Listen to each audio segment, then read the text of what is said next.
सभी विद्यार्थियों और साथियों को मेरा नमस्कार। मैं सभी का आर्य क्लास यूट्यूब चैनल के अंतर्गत बहुत बहुत स्वागत, वेलकम और अभिनंदन करता हूं। प्रिय विद्यार्थियों, देखिए, भारतीय संविधान के अंतर्गत जो अनुसूचियां हैं उनके संदर्भ में अपन बात करेंगे। निश्चित रूप में ये क्लास आपके लिए उपयोगी साबित होगी, इस बात के डियर स्टूडेंट्स मैं उम्मीद करता हूँ। और देखिए कि भारतीय संविधान में अनुसूचियों के संदर्भ में बात करें तो अनुसूचियां मूल संविधान में 8 अनुसूचियां थी। ध्यान रखना कि भारतीय जो संविधान था उसके मूल संविधान में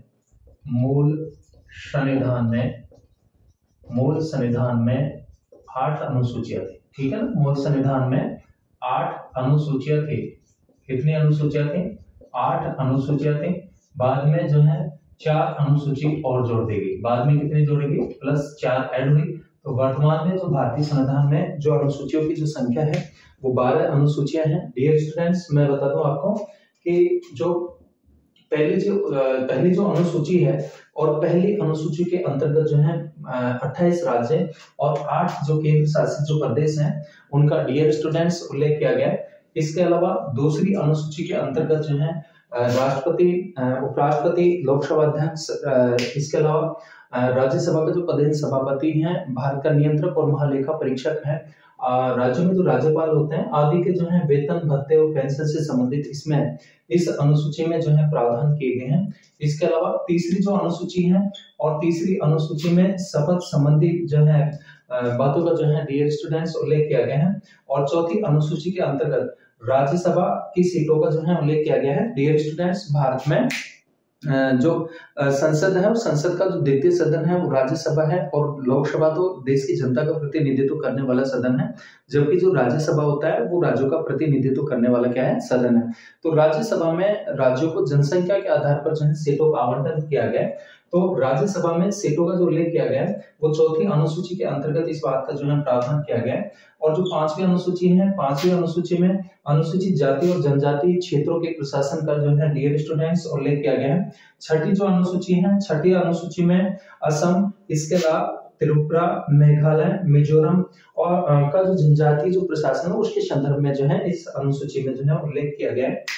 सातवीं अनुसूची की बात करें तो सातवीं अनुसूची के अंतर्गत केंद्र और राज्यों के बीच सत्ताओं का जो है डियर स्टूडेंट्स क्या किया गया है? बंटवारा किया गया है। और केंद्र और राज्यों के मध्य मोस्टली रूप में 3 प्रकार के संबंध होते हैं। विधायी संबंध होते हैं, प्रशासनिक संबंध होते हैं और वित्तीय संबंध होते हैं। तो विधायी संबंधों के अंतर्गत संघ सूची और राज्य सूची और जो समवर्ती सूची है उसका जो है इसका उल्लेख किया गया है। डियर स्टूडेंट्स, कौन सी अनुसूची में? 7वीं अनुसूची में संघ सूची के विषय पर हमारी संसद कानून बनाती है और राज्य सूची के विषय पर राज्य का विधानमंडल कानून बनाता है।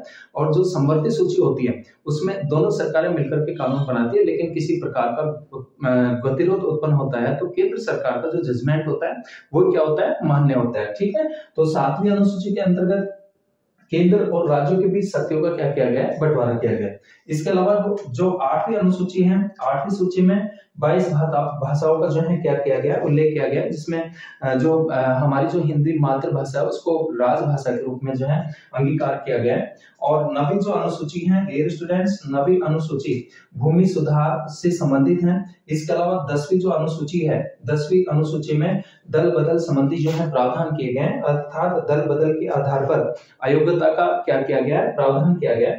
इसके अलावा जो 11वीं अनुसूची है, 11वीं अनुसूची में पंचायतों का क्या किया गया है? प्रावधान किया गया है, जो कि 92 संविधान संशोधन अधिनियम के द्वारा डियर स्टूडेंट्स पंचायतों का प्रावधान 11वीं अनुसूची में।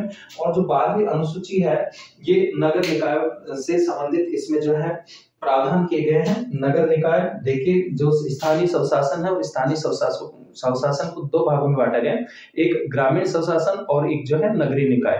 तो जो नगरीय निकाय होते हैं उसमें नगर पालिका, नगर परिषद, नगर निगम और छावनी बोर्ड आदि जो ये जो संस्थाएं हैं वो नगरीय निकाय हैं। ठीक है, तो देखिए, जो संविधान में जो अनुसूची है पहली बार जो इसका उल्लेख जो किया गया था वो 1935 के अधिनियम में अनुसूचियों का क्या किया गया था? उल्लेख किया गया था। तो प्रिय विद्यार्थियों, ये हमारी संक्षिप्त क्लास थी भारतीय संविधान में अनुसूचियों के संदर्भ में।